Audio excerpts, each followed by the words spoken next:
Hi, మీ పేరు? అనుష. అనుష. నీ పేరేంటి? మనీషా. మనీషా. సిస్టర్స్ మీ ఇద్దరు? అవునండి. అనుష, మనీషా. ఎవరు పెద్ద ఎవరు చిన్న? నేనే పెద్దనండి. అక్క, చెల్లి. ఓకే, సో బెండకాయ కదా ఈరోజు మెయిన్ ఇంగ్రీడియంట్. ఇష్టమా బెండకాయ? చాలా ఇష్టం. చాలా ఇష్టమా? Very nice. చాలా మందికి నచ్చుతుంది బెండకాయ. అవును. సో ఈ రోజు కూడా మీ ఇద్దరు బెండకాయతో చక్కగా మంచి వెరైటీస్ ట్రై చేయండి, టేస్టీగా చేయండి. చేస్తారు ముందు పెద్ద కాబట్టి అంతేనా? అవునా? ఓకే, ఏం చేస్తావు అనుష? బెండకాయ పులుసు. బెండకాయ పులుసా? ఓకే, మరి బెండకాయ పులుసు తయారీకి కావాల్సిన పదార్థాలు ఏంటో ఒకసారి చూద్దాం.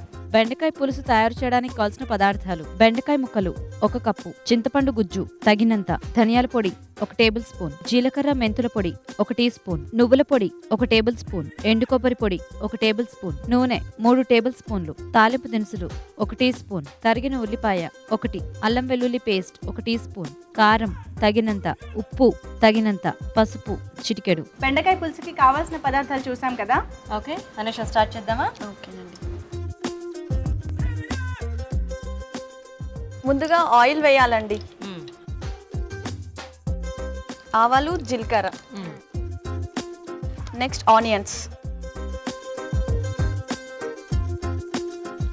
నీకు బాగా ఇష్టం ఏంటి బెండకాయ పులుసు? అవునండి, చాలా ఇష్టం. చాలా ఇష్టమా? అనుష, చదువుకుంటున్నావు నువ్వు? ఇక్కడ ఇంజనీరింగ్ కాలేజ్ లో లెక్చరర్ అండి. లెక్చరరా? అయ్యో, స్టూడెంట్ లా ఉన్నావు. పిల్లలు ఏమి ర్యాకింగ్ చేయరా? నేనే లెక్చరర్ కదా. కదా, గవ్వుకున్న వెళ్ళేటప్పటికి స్టూడెంట్ ఏమో అనుకొని అలా అదేం ఉండదండి. ఏం లేదా? ఓకే, ఇది వేగిపోయింది.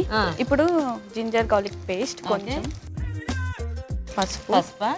ఓకే, ఇది వేగిపోయింది. నెక్స్ట్ బెండకాయ ముక్కలు. అందుకేనా బెండకాయ తింటే బాగా నాలెడ్జ్ పెరుగుతుంది. మ్యాథ్స్ కూడా వస్తుంది అంటారు కదండి. అవును, పెట్టండి. అది వేగుతుంది, చిగురు పోతుంది. కొద్దిగా మగ్గాలి ముక్కలంతా. ఓకే అండి, అక్కడ బెండకాయ ముక్కలు అన్ని వేగుతుంటాయి. ఈలోగా మనం ఒక మంచి మావురి చిట్కా చూద్దాం. ఒక మంచి మావురి చిట్కా చెప్పడానికి పార్టిసిపెంట్ రెడీ అండి. చిట్కా తెలుసుకుందాం. నమస్తే అండి. నమస్తే అండి. పేరు? లక్ష్మి అండి. లక్ష్మి గారు, ఏం చిట్కా చెప్తారు? కొందరికి తల్లో పెయిన్ కొరుకుద్దండి, దాని గురించి సీతాఫల గింజలు నూరి పెట్టేసుకుంటే తగ్గిపోద్దండి. అవునా? అవునండి. సీతాఫల గింజలు ఇలా కూడా ఉపయోగపడతాయి అన్నమాట. సో అదండి, సీతాఫల గింజల్ని నూరేసి ఆ పేస్ట్ ని తలకి అప్లై చేసుకున్నట్లయితే పేను కొరుకుడు సమస్య తగ్గుతుందంట. సో ట్రై చేసి చూడండి. ఓకే, మంచి చిట్కా చెప్పినందుకు సిఎంఆర్ విశాఖ నుండి మీకు ఈ గిఫ్ట్ అండి. Thank you. ఓకేనా అనుష? ఇది వేగిపోయిందండి. నెక్స్ట్ చింతపండు రసం అండి. Okay, next salt. ఓకే,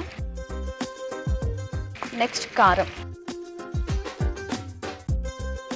సరిపోతుందా? సరిపోతుందండి. అంటే నువ్వు తీసుకున్న క్వాంటిటీ కూడా కొంచెమే కదా. సో ఇది నువ్వులు వేయించి గ్రైండ్ చేసింది పౌడర్, నువ్వుల పొడి. ఇది కొంచెం చిక్కగా అవుతుందండి. ఓకే, కోకోనట్ పౌడర్, ఎండు కొబ్బరి పొడి. అవునండి. ఓకే, అంత పడుతుందా? పడుతుందండి. ఓకే. ఇది జీలకర్ర మెంతులు వేయించి పౌడర్ చేసింది, ఫ్లేవర్ వస్తుంది అండ్ మంచి స్మెల్ కూడా వస్తుంది. నెక్స్ట్ కొంచెం ధనియాల పౌడర్ అండి, ఇది కూడా వేయించి పౌడర్ వేసింది, ఇది కూడా ఫ్లేవర్ కోసం కొంచెం. ఇవన్నీ వేసేసి కలిపేసి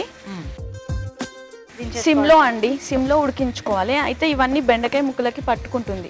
కొంచెం వాటర్ ఏం అక్కర్లేదా దీంట్లో? కొంచెం వాటర్ అండి, కొంచెం వాటర్ వేసుకోవాలండి, సరిపోతుంది చాలు. ఇది సిమ్లో మగ్గనివ్వాలండి. ఓకే, సో జస్ట్ ఆ ఫ్లేవర్స్ అన్ని ముక్కలకు పట్టేస్తే మనకి రెడీ కదా. ఓకే అనుష, చూద్దాం ఒకసారి. చూద్దామండి. ఓకేనా, చక్కగా ఆయిల్ పైకి వచ్చేసింది. యా, తీసేసుకోవచ్చా? తీసేసుకోవచ్చా.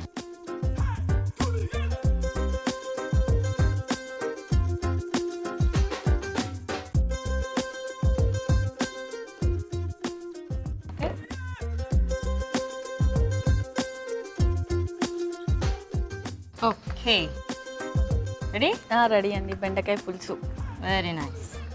వేడివేడిగా బెండకాయ పులుసు రెడీ అండి. మరి టేస్ట్ చూసే ముందు ఈ పులుసు తయారీ విధానం ఇంకోసారి చూద్దాం. బెండకాయ పులుసు తయారు చేసుకునే విధానం: ఒక పాన్ లో నూనె వేసి తాలింపు దినుసులు, ఉల్లిపాయ ముక్కలు వేసి వేగాక అల్లం వెల్లుల్లి పేస్ట్, పసుపు వేసి వేయించాలి. దీనిలో బెండకాయ ముక్కలు వేసి వేగనివ్వాలి. తరువాత చింతపండు గుజ్జు పోసి ఉప్పు, కారం, నువ్వుల పొడి, ఎండు కొబ్బరి పొడి, జీలకర్ర మెంతుల పొడి, ధనియాల పొడి వేసి కొద్దిగా నీళ్లు పోసి ఉడకనివ్వాలి. అంతే, బెండకాయ పులుసు రెడీ.